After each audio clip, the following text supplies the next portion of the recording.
इस तवक्को से कैसे बाहर निकला जाए कि हम अपने आप को टॉक्सिसिटी से बाहर नहीं निकालना चाह रहे होते। पल भर में ज़मीं बोस वो हो जाती है वासिफ, तामीर निकल जाती है जो अपनी बिना से। महबूब अगर बदजुबान हो तो क्या वो खामी नजर नहीं आएगी? जैसे वैसा फरमाते हैं कि वफा तो होती ही बेवफा के साथ है। इब्तिदा कहाँ से की जाए अपने आप को ठीक करने की कि खुद को ठीक करते हुए आपके ताल्लुकात ठीक हो जाए? कुछ लोग हड्डियाँ तुड़वा के बात समझते हैं, मार खा के बात समझते हैं, माशरा सिखाता है उनको बात। हम एडमिट नहीं करते कि हम गलत हो रहे हैं कहीं पर। बिस्मिल्लाहिर्रहमानिर्रहीम, अस्सलाम वालेकुम। शुरू उस रब के नाम से जिसके सब नाम अच्छे नाम हैं और जिसे किसी भी नाम के बगैर पुकारा जा सकता है, याद किया जा सकता है, महसूस किया जा सकता है। स्पॉटलाइट की सिंपल विजडम सीरीज़ के साथ मैं आपका मेज़बान सफदर अली हूँ। गुज़श्ता पॉडकास्ट में जो टॉपिक्स हम लेकर आए थे उनको आपने बहुत पसंद किया। उस पर मुख्तलिफ़ किस्म के सवालात थे, जिनमें से एक सवाल आपके लिए आज एक नया है। वैसे तो नया नहीं है, क्योंकि जब से हज़रत इंसान पैदा हुए ये मामलात और ये मसाइल तो चल ही रहे हैं, लेकिन अल्फाज थोड़े से बदल गए। सवाल ये किया गया कि हम अपने सामने वाले शख्स से, चाहे वो दोस्त की सूरत में हो, चाहे पार्टनर की सूरत में हो, चाहे महबूब की सूरत में हो, ये तवक्को करते हैं कि वो हमें समझे, लेकिन हम भी तो उसके लिए सामने वाला शख्स हैं। हम ये बात कह रहे होते हैं कि टॉक्सिसिटी जो है इस रिलेशनशिप में ज़्यादा है, ये ताल्लुक़ टॉक्सिक ताल्लुक़ बन चुका है और तमाम तर लोग उस टॉक्सिसिटी से निकलने की बात कर रहे होते हैं, उस ताल्लुक़ को ख़त्म करने की बात कर रहे होते हैं। क्या हमारे अंदर टॉक्सिसिटी नहीं होती? क्या हम दूसरे के लिए टॉक्सिक नहीं होते? टॉक्सिक रिलेशनशिप को बेहतर कैसे बनाया जा सकता है और हम उस टॉक्सिक रिलेशनशिप में अपने आप को कैसे बेहतर बना सकते हैं, इस पर बात करने के लिए हमारे साथ मौजूद हैं साहिबजादा जनाब काशिफ महमूद साहब। सर, हमेशा की तरह वेलकमिंग बिहेवियर के लिए और इस मुस्कुराहट के लिए आपका शुक्रिया, जो हमें पॉजिटिव वाइब्स देती है, जो चार्ज कर देती है। ये सवाल आपने सुन लिया? जी बिल्कुल जी। इस तवक्को से कैसे बाहर निकला जाए कि हम अपने आप को टॉक्सिसिटी से बाहर नहीं निकालना चाह रहे होते, लेकिन हम ये चाहते हैं कि सामने वाला जो शख्स है, चाहे हमारा पार्टनर है, चाहे हमारा दोस्त है, चाहे महबूब है, कोई भी है, वो ऐसा बिहेवियर ना करे जो हम पर गिरा गुजरता है। ये बात बहुत गहरी है असल में, और इसमें हर चीज़ अपने अपने मदार में है और हर मदार की फाउंडेशन है।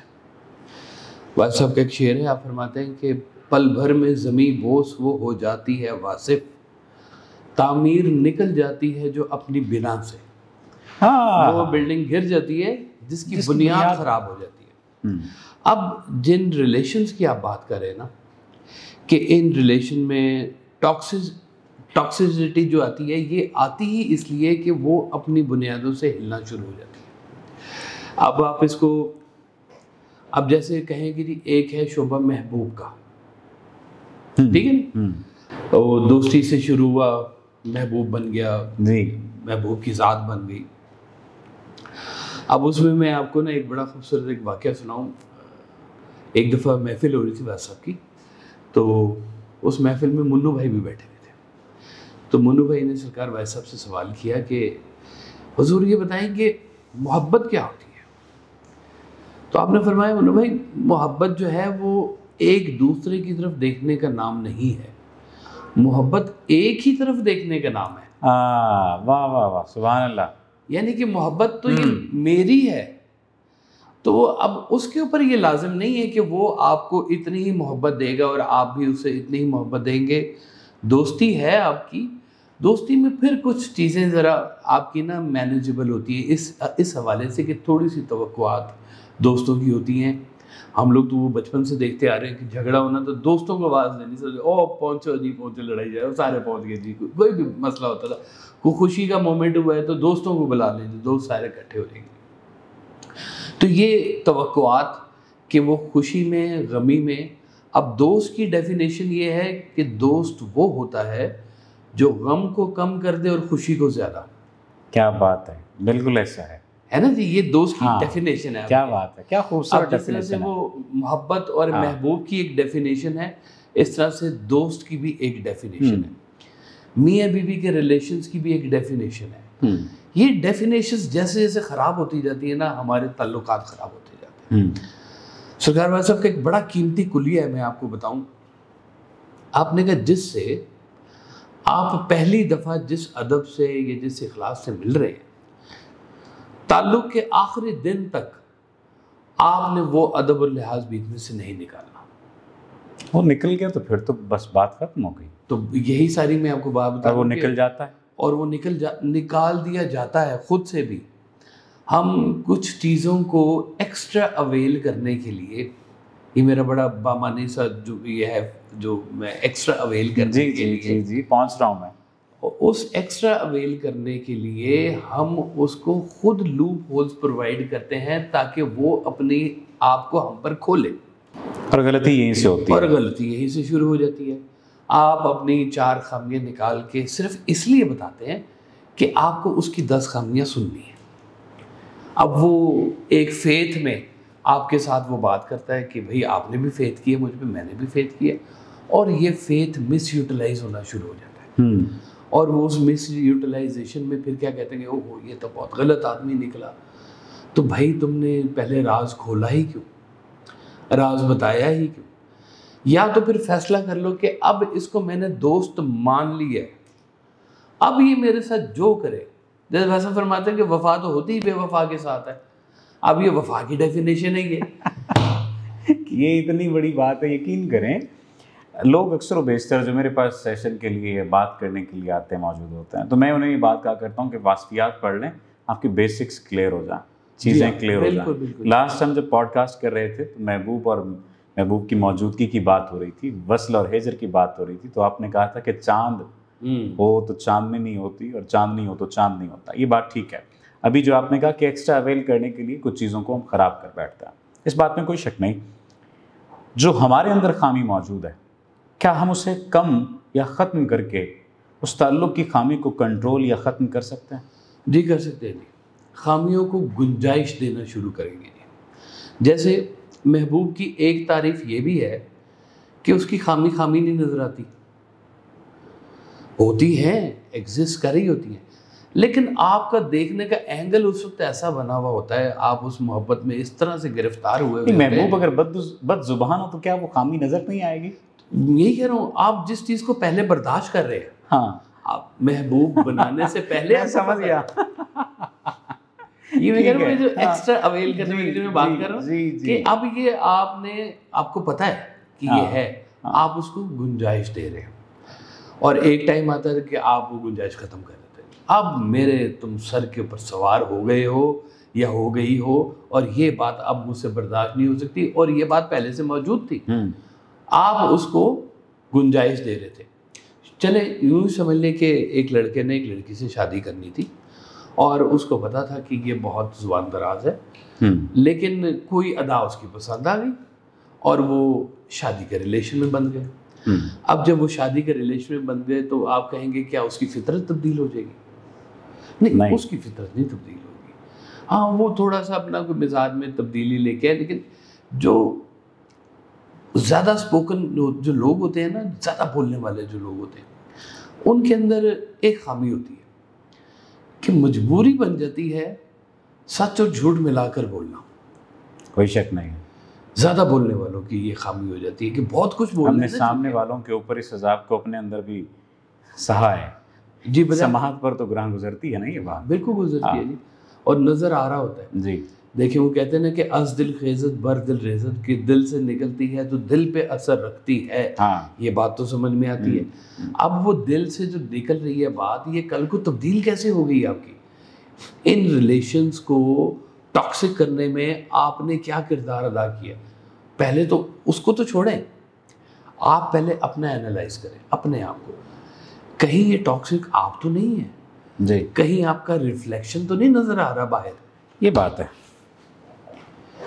ये जो रिफ्लेक्शन वाली बात है, इसको इब्तिदा बना लेते हैं और इसी को इंतहा कर लेते हैं। यानी इब्तिदा ठीक करने की इब्तिदा यही है और प्रोग्राम की इंतहा भी यही है। बजा पर मैं कि हम इख्तिताम भी प्रोग्राम का यहीं पर कर लेते हैं, इस पॉडकास्ट के इस सवाल का, कि इब्तिदा कहाँ से की जाए अपने आप को ठीक करने की, कि ख़ुद को ठीक करते हुए आपके ताल्लुकात ठीक हो जाएं। क्योंकि ये तो बात आपकी ठीक है कि अगर हम खुद को ठीक कर लेंगे, टॉक्सिसिटी अपनी कंट्रोल कर लेंगे, तो उस ताल्लुक़ की या सामने वाले शख्स की कंट्रोल हो जाएगी। सवाल इसमें मेरा छोटा सा एडिशन ये है कि जिस तरह से आपने कहा कि एक अदा पसंद आ गई और वो अदा गालिब हो जाती बाकी तमाम तर खसाइल पर, आदात पर, आदात व खसाइल पर हावी हो गई। अब जब वो आदात व खसाइल हावी होने लग जाएं अदा पर, फिर क्या करें? यही जो मैं बता रहा हूँ कि उसकी वही चीज़ जिसकी वजह से वो पसंद था जी, चेहरा है जी, चेहरा पसंद आ गया अब आपको जी, और अब बाकी सारी चीज़ें माइनस हो गई हैं। तो जब वो माइनस हुई हैं तो ये गुंजाइश आपको हमेशा ही देनी पड़ेगी। ठीक है। अब ये फार्मूला नहीं है कि मैं दर्जी हूँ और मैंने ये सूट अपनी मर्जी से काट लेना है। ये इंसान है, ये इंसान ऐसे नहीं बदलता। इसको बदलने के लिए बहुत कुछ चाहिए होता है, बड़ा एक प्रोसेस में से गुजरते हैं। कुछ लोग हड्डियाँ तुड़वा के बात समझते हैं, मार खा के बात समझते हैं, माशरा सिखाता है उनको बात कि तुमने क्या बात की है, क्यों ज़रूरी थी, क्या नहीं ज़रूरी था। ये सारी चीज़ें एक दिन में नहीं होती है। It's a process to begin with. आप खैर का काम अपने आप से शुरू करें। वाह साहब कहा करते थे कि जितनी मेहनत तुम खामी छुपाने में लगाते हो, उससे कम मेहनत में खामी दूर हो सकती है, दूर हो सकती है। हम एडमिट नहीं करते कि हम गलत हो रहे हैं कहीं पर। असल में यही सबमिशन अपने आप के साथ करना कि मैं गलत हो रहा हूँ, यहाँ पे मुझे गुस्सा आया था, ये बात मैंने अपने उस सारे जाविये से बाहर जाके की थी। तो फिर तो तकलीफ दो तरफा हो गई। यानी जब हम उसको देख रहे हैं, उसको लेकर चल रहे हैं, सामने वाले शख्स की आदात को, खसाइल को अपने ऊपर बर्दाश्त कर रहे हैं तो भी तकलीफ है, बर्दाश्त कर रहे हैं तो भी तकलीफ है, बदल रहे हैं तो भी तकलीफ है। अब जिसका आपने चेहरा पसंद किया था उसको ये बात पता थी कि मेरा चेहरा इसने पसंद किया है और इसलिए ये मेरे साथ रिलेशन में आ गया था। अब उसको ये बात दुखेगी नहीं कल को कि अब इसको मेरा चेहरा क्यों नहीं पसंद आ रहा। हाँ, अब क्यों मुझसे वो ये दूरियां इख्तियार की जा रही हैं। मैं तो वही हूँ, मेरा सब कुछ वही है, तो फिर मेरी बाकी आदात को मेरी इस खासियत के ऊपर क्यों इतना हावी किया जा रहा है। तो दुखते दोनों ही हैं। आप दूसरे को टॉक्सिक कह रहे हैं तो इसका मतलब है टॉक्सिक को बर्दाश्त करने का भी आपके अंदर मादा नहीं है। और किसके बारे में बात कर रहे हैं? जिसको आपने पहले अपना कहा है। ये है पॉइंट। आप जब उसको अपना कह चुके हैं, दोस्त को दोस्त बनाने से पहले 10,000 मराहिल में से गुजारे, आपका हक है। लेकिन एक दफ़ा अगर उसको दोस्त कह दिया, फिर उसकी खामी आपकी ज़ुबान से नहीं निकलनी चाहिए। अच्छा, इस पर बात खुल के कर लेते हैं क्योंकि टॉपिक बड़ा वास्ट और बहुत मज़ेदार बात है।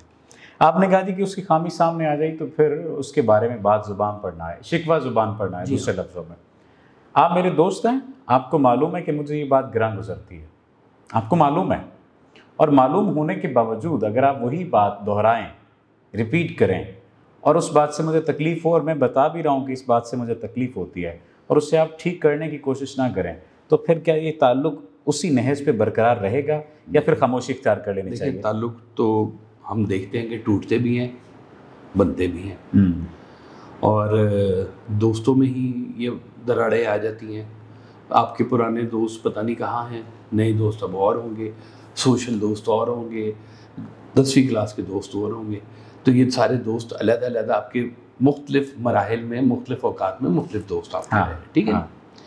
अब ये सारे दोस्त एक जैसे नहीं होते, कुछ होते हैं जो आपके साथ चल रहे होते हैं, एवरग्रीन दोस्त होते हैं, जो जिनको पुराने आपके सही गहरे दोस्त। अब ये दोस्त आपके लिए थोड़े से दवाई का काम भी करते हैं, क्योंकि उन्हें भी नज़र आ रहा होता है कि ये यहाँ पर हिल रहा है। तो कहते हैं कि यार ये दोस्ती यहाँ पे ख़राब होगी, इसको ये बात समझा दी है। उसने एक दफ़ा कोशिश की, 2 दफ़ा कोशिश की, 3 दफ़ा कोशिश की, नहीं हुआ। अब वो नहीं होगा तो क्या होगा, वो दोस्ती पे बैक ऑफ हो जाएगा, पीछे हट जाएगा कि यार ये मेरे समझाने पर भी मैं उसको बता रहा हूँ कि आगे गड़ा है, ये नज़र नहीं आ रहा तुम्हें, तुम अपना नुकसान कर रहे हो, मैं तुम्हारा दोस्त हूँ। कितनी देर तक समझाया जाए? जितनी बर्दाश्त है, जितनी आपकी दोस्ती गहरी है। इसका तो हल नहीं है। दोस्ती गहरी का कुलिया क्या है, फॉर्मूला क्या है कि कितनी दोस्ती गहरी हो? दोस्ती गहरी उसी की होती है कि जो गम में आपके साथ रहे और खुशी में बेशक साथ ना हो। ये कुलिया बड़ा मज़ेदार है कि गम में जो आपके साथ रहे, खुशी में बेशक साथ ना हो। ना भी कोई बात, खुशी सेलिब्रेट करते वक्त तो दोस्त चाहिए होते हैं ना जी। लेकिन कुछ ऐसे दोस्त हैं जो सिर्फ खुशियाँ ही सेलिब्रेट करते हैं। तो ये टाइम पास ऐसे दोस्त जो है ना उनको उतनी ही आप वेटेज दें, उसको ज़्यादा वेट दें जो बुरे वक्त में आपके साथ चले, जिसने बुरे वक्त में आपको सहारा दिया, चाहे ज़ुबान का दिया है, पैसे का दिया है, आपको मॉरली दिया है, चल के दिया है, जिस तरह से भी दिया है, वो आपका दोस्त आपका मोहसिन भी है। और मोहसिन की जो है वो सरकार वैसा फरमाता है, एक बड़ी प्यारी डेफिनेशन है कि मोहसिन के जो है ना जी वो एहसान बताए जाते हैं, उसकी ज़ात की तारीफ़ नहीं की जाती। कोई शक नहीं इस बात में कि बताओ लोगों को ये इसका एहसान है मुझ पे कि मैं उसको पढ़ नहीं रहा था तो मुझे ये खींच के लाया था कि आओ पढ़ते हैं, हम अपना मुस्तकबिल बेहतर करते हैं। अच्छा, आखिरी बात करने के बाद इसको थोड़ा सा वाइंड अप की तरफ लेकर जाएंगे। आपने कहा कि जितनी बर्दाश्त हो, और फिर ये कि मोहसिन के दोस्त मोहसिन भी होते हैं और मोहसिन के एहसान बताया जाता है। अगर यहाँ पर वाइस वर्सा सिचुएशन हो, यानी आपके मुझ पर बहुत सारे एहसानात हैं, आपने मुझको खाना खिलाया जब मैं भूखा था, दोस्ती के ताल्लुक में, आपने मुझे पानी पिलाया जब मैं प्यासा था, आपने मेरी ज़हनी प्यास बुझाई, दिमागी प्यास बुझाई जब मेरे पास सेल नहीं था, ताकत नहीं थी, मैं ख़ुदकुशी की बातें कर रहा था और आप मेरी ज़हनी आबियारी कर रहे थे। और इसके बावजूद एक वक्त ऐसा आया कि मैं आपके मुखालिफ चाहे नहीं हुआ, लेकिन मैं बात ऐसी करने लग गया जो आपकी बात को काट रही है। जी ठीक बात है, बिल्कुल। अब मैं जो यानी सिचुएशन कह रहा हूँ आपकी बात को काट रही है। जी हाँ। अब क्या करना चाहिए? बड़ी ख़तरनाक जगह होती है जी। देखें, सबसे भयानक दुश्मन वो है जो दोस्त बन के ज़िंदगी में दाखिल हो और दुश्मन बन के निकले। ये बहुत भयानक किस्म का दुश्मन होता है जी ये वाला, कि आपकी ज़िंदगी में दोस्त बन के रहा है लेकिन आप उस नहज पे चले सामना है जी, हमें ऐसे लोगों का सामना करना पड़ता है जी, बिल्कुल करना पड़ता है। और ये ज़िंदगी की हकीकत है और इंसान इन्हीं से ही सीख रहा होता है। वो कहते हैं कुछ लोग पढ़ के सीख लेते हैं, कुछ सुन के सीख लेते हैं, कुछ मार खा के सीख लेते हैं, कुछ गोडे गिट्टे तुड़वा के भी नहीं सीखते। कोई शक नहीं, कुछ ऐसे भी लोग होते हैं। तो ये जैसे सरकार सल्लल्लाहु अलैहि वसल्लम ने से पूछा गया ना कि जी एक मुलाजिम है आपके पास, तो उसको दिन में कितनी दफ़ा माफ़ करें गलती के ऊपर? तो सरकार ने फरमाया कि दिन में कम से कम 70 मरतबा। पेशेंस की हद देखें जी आप। जिसको माफ़ करना आता है ना जी दिन में 70 मरतबा, वो सीखा हुआ इंसान है, वो दोस्तों को भी गुंजाइश देता है जी। फिर तो देखें ना, फिर तो मसला ही नहीं होगा ना फिर मसला तो दब गया, मसला दब गया। और ये दूसरी इसमें एक एंगल जो और होता है, देखें जब मैं कहता हूँ ना कि मोहसिन एहसान, अब एक और फार्मूला है कि मोहसिन जिस पे एहसान करता है इसका बदला उसने उससे नहीं लेना, क्योंकि अगर लेने बैठेगा तो फिर मौला अली का फरमान आ जाएगा वहाँ पर, और वो कहते हैं कि उसकी शर से बचो जिस पर तुम एहसान करो। और कहा जाता है वो नेकी कर दरिया में डाल, यानी कि आपने जब किसी के ऊपर एहसान करना है, दोस्त समझ के करना है, भाई समझ के करना है, इसकी तवक्को अब आपने उससे नहीं लेनी है। इसका रिवार्ड आपको आपका अल्लाह देगा, क्योंकि आपने इखलास से काम किया। अगर उससे लेने बैठेंगे कभी नहीं मिलेगा। ये बहुत अच्छा टॉपिक था जिस पर आज हमने बात की है। कुछ लोग ये बात भी कह सकते हैं कि आपने खुद ही इस टॉपिक को अच्छा गिरदाना, खुद ही इस टॉपिक की तारीफ़ की है, लेकिन चूँकि बहुत सी गुत्थियाँ सुलझी हैं हमारे जहनों की भी, और उम्मीद है कि आपने भी इस टॉपिक से सीखा होगा। हम इंसान हैं और बहसीयत इंसान हमें मुआशरे में ज़िंदा रहना है, और ज़िंदा रहने के लिए कुछ काम करने हैं, कुछ लोगों के साथ उठना बैठना है, कुछ लोगों की कड़वी कुसीली बातों को सुनना है, कुछ मीठी बातों को निगलना है। ये सिलसिला इसी तरह से चलता रहेगा। जहाँ तक ये बात है कि दोस्त होता नहीं हर हाथ मिलाने वाला, लेकिन वो हर हाथ मिलाने वाला, उनमें से चंद एक हाथ मिलाने वाले अगर दोस्त बन जाएं और फिर वही आपके पांव तले से ज़मीन खींचने लग जाएं, तो फिर क्या तर्ज़ अमल इख्तियार करना चाहिए। उम्मीद है कि आज का ये पॉडकास्ट, आज की ये सीरीज़ का ये हिस्सा आपको इसमें मददगार साबित होगा। आपको बताएगा कि अगर दोस्ती का ताल्लुक बना है तो उसे लेकर कैसे चलना है, और अगर ख़त्म भी करना है तो उसके लिए आपको कौन सा दरिया पार करना पड़ेगा। और गुमान की जहाँ तक बात हुई, साहिबजादा काशिफ महमूद साहब ने जिस बात की जानिब निशानदेही की, रसूल करीम सल्लल्लाहु अलैहि वसल्लम ने फरमाया कि 70 मरतबा मुआफ़ करो। तो 70 मरतबा जब आप मुआफ़ करेंगे तो फिर तो गिला ही नहीं रह जाएगा, फिर तो शिकवा ही नहीं रह जाएगा। और ये मुआफ़ करना दरअसल दूसरे को नहीं होता, ये अपने लिए होता है। खुश रहिए, खुशियाँ बांटिए और सिंपल विजडम के साथ जुड़े रहिए। आपका बहुत शुक्रिया।